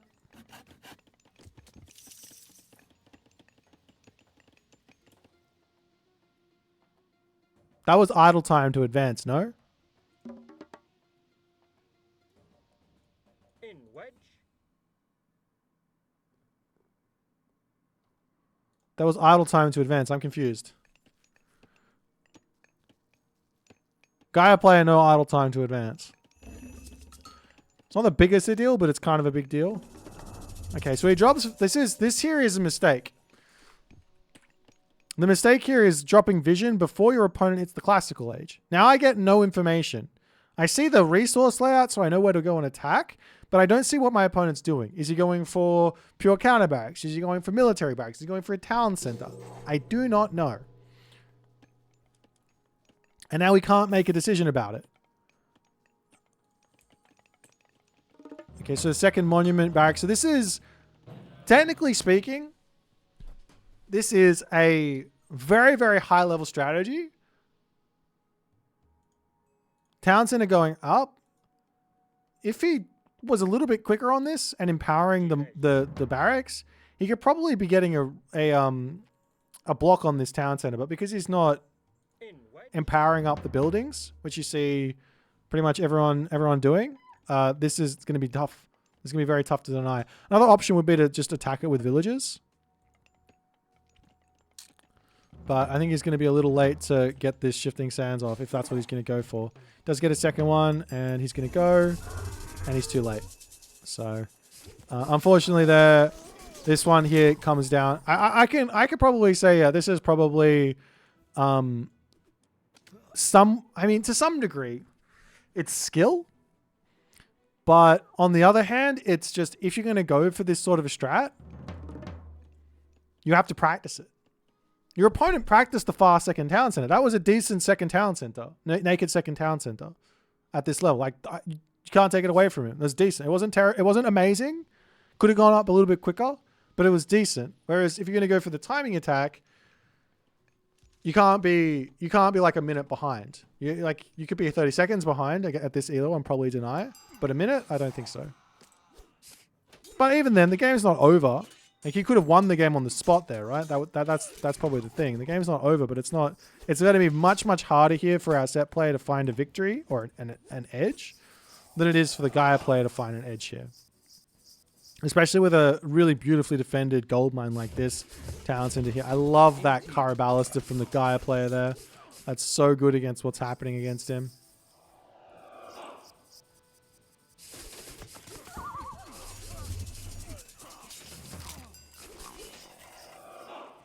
still putting good pressure on. I mean, what he's doing here is he's looking for gold staves. He's got the units over here. I like it. There is a chance here that this is going to work at this elo. Nice micro on the spearman to get onto those Terma. Kills off the units. He's getting good trades here, to be completely honest. So things aren't looking terrible for him. However, he's not reacting to the Caraballister, which needs some slingers. He's got himself enough villagers on wood, though, to do so. Now he's just getting some slingers out. And we do see units up on the top. Tower coming up. Units making their way straight through the main base. Oh. Oh.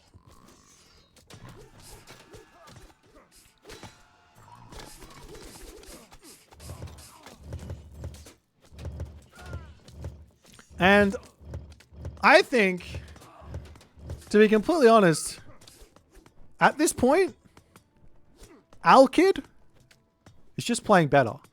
This has got nothing to do with any sort of god difference. It's just one player played a whole lot better. One player's got 0 resources in the bank. The other player's got 1,500. Had all these resources been spent by our set, even though he made that gigantic mistake at the start, he would have won this game. In fact, did he just sell? He just resigns. If he'd spent all these resources and he would have been able to walk up here with his entire army, he would have been able to kill this tower, he would have been able to kill everything else, and this guy would have lost. So it's a tough one, but I mean that's what you're supposed to spend your resources. I'm surprised to see the 1200 actually getting the resources spent that well. Take a look at this this timeline. This is tough. This is not easy. Look at that graph. This is tough. You got to give credit where credit's due, and this happens at this elo. Credit where credit's due. I don't expect to see this every single game at this elo. All right, onwards and upwards. Next game. Another Set versus Atlantean game. The yellow color. Okay, I love it. Okay, kills the thing, comes over to gold. Unfortunately, he does not grab himself his wood. Comes over to drop a monument. Really, you see the Leto already pre-queued. Wild. This is tough. Playing against Kronos at lower levels is tough just for anyone. What I would suggest for...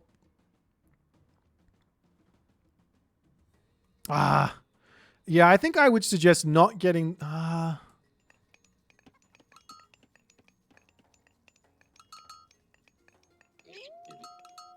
I don't think it matters. Even if he's going to rush you, I don't think it matters.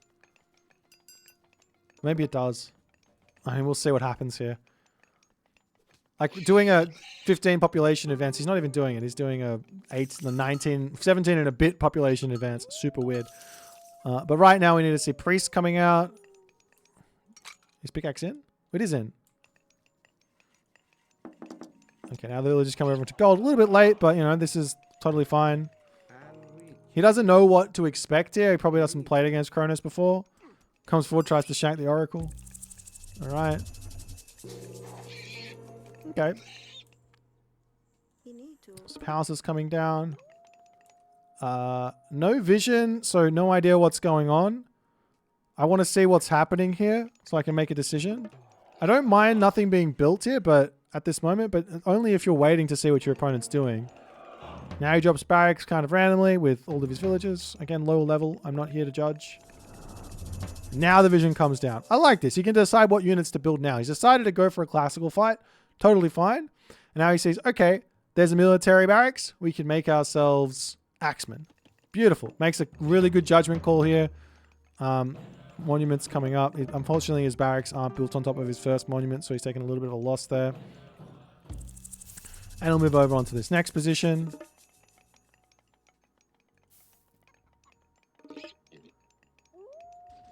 And now he sees the army, he sees Automaton, he sees Murmillo. How many priests? 3 priests. A decent amount for what he's seen. Gets pushed off his food over here. Has to come over and defend. Does a good job. So far, so good. I mean, resources have started to balloon out of control.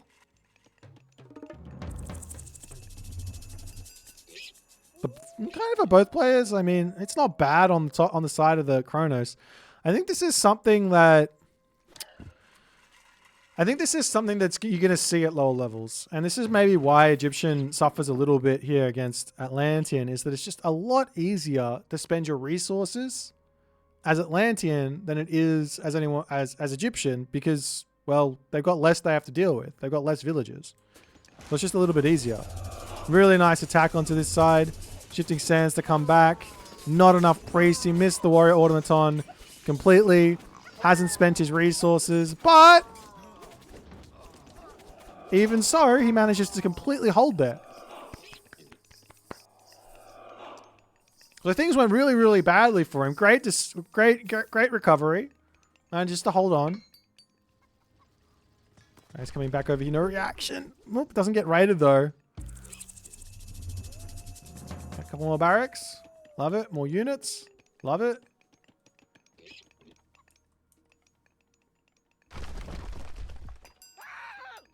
Good little raid here. To be completely honest, this is one of those strategies that I actually think is like hidden good against Egyptian. Don't tell any Atlantean players that. Only Egyptian players are allowed to know this. This is hidden good against Egyptian. It's not. No one's allowed to know it except for Egyptian players. Okay. Like automatons. Nice control here. Chaos coming down. Just resources not being spent is hurting. On the other side, like, I mean, resources not being spent as well, but he's spending all of his gold. Pushed back. Both players are in the heroic age, though. Chaos down.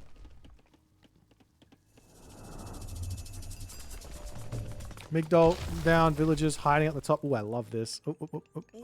I don't love it anymore. Ring around the rosy. Idle. Is he going to get home? Oh, he runs. Oh, no! What is he doing over here? So far, that's probably the biggest amount of damage both players have taken.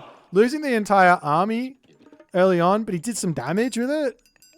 Versus losing all those villagers. Unfortunately for our set player, that hurts the most.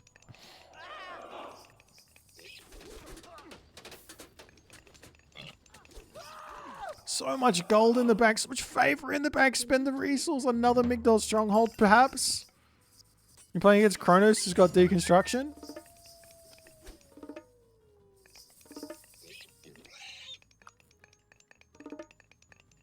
Could be a mythic age coming. Oh, he's going Helios. Nice micro with the priests. Unfortunately, there's that deconstruction. If that second Migdol was up, would be a different story. I think that might be game here.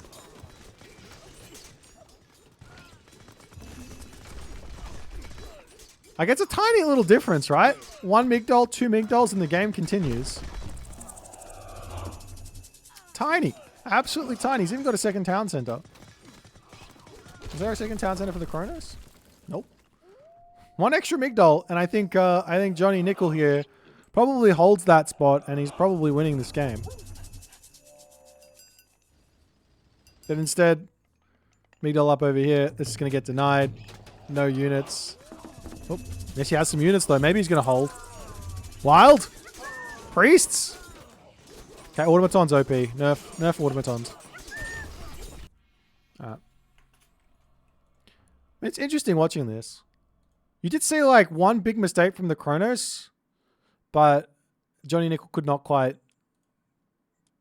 bring himself into any sort of advantageous position. I think if Johnny Nickel in this game sacked his army in and didn't lose any villages, I think he would have been in the same spot as the Kronos is. And one last game. Wait, two last games. We got this one here. Kronos first set on Mediterranean. No. I'm not watching a Mediterranean game. This doesn't help at all.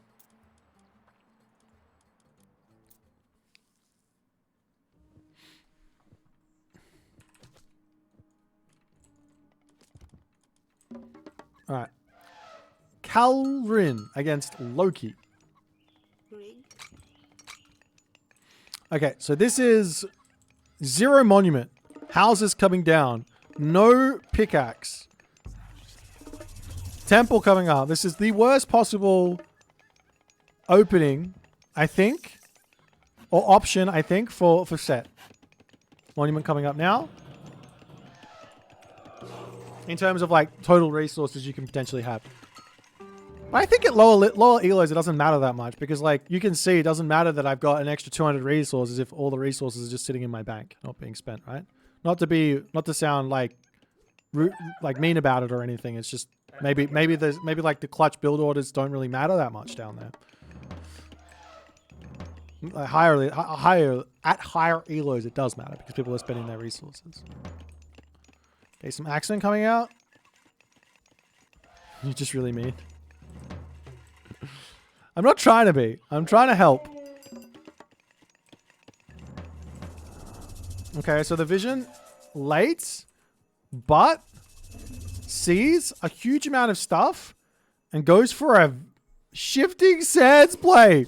My God, it's 2024 and we're back on Legacy. Love it. Okay, Axeman. He's charging right after that Wadget, but the Axemen are going to do so much damage. But he does get distracted, or they do get distracted with the Axemen over here, unfortunately. Snipes a Hersa. Beautiful.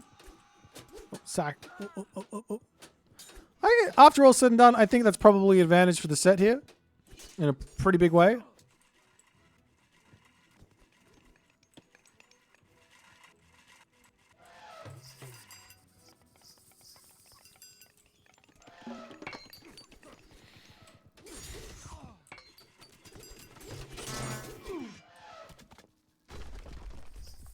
Huge amounts of gold in the bank. On the other side, man, it's wild.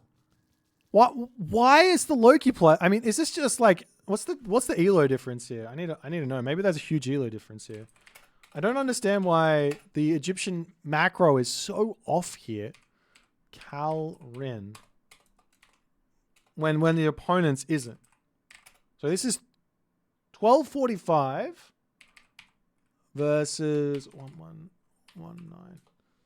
1245 versus 1195. This macro is on point. But we are seeing Nephthys is in, so saving the resources up actually makes some sense.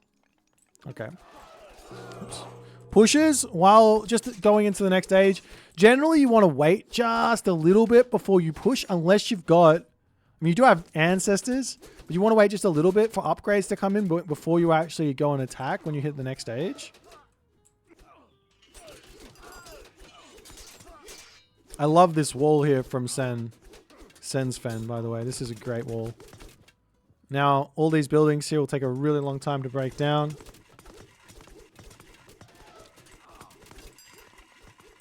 What doesn't make sense is Set being with more army and heroic and well, he did get some damage. They did. I don't know if it's hero shit. They did get some damage done, like some significant damage done onto the Loki. So it does make some sense.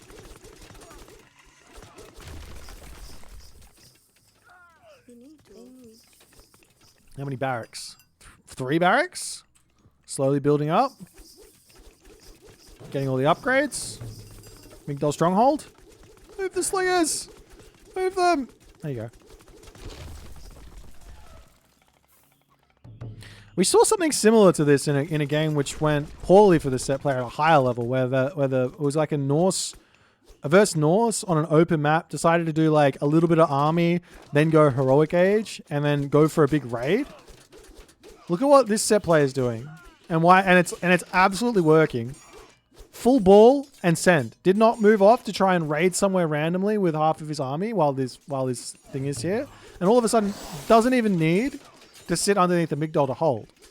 The army is all here, and this is going very, very poorly for the Loki. You can see it's wild even at a lower elo. I mean, this might just be the simple play, and maybe just playing simple with the god against Norse is much better idea. But a stark difference between the game we saw where the set player went for a raid with half their army and then lost the entire game because of it.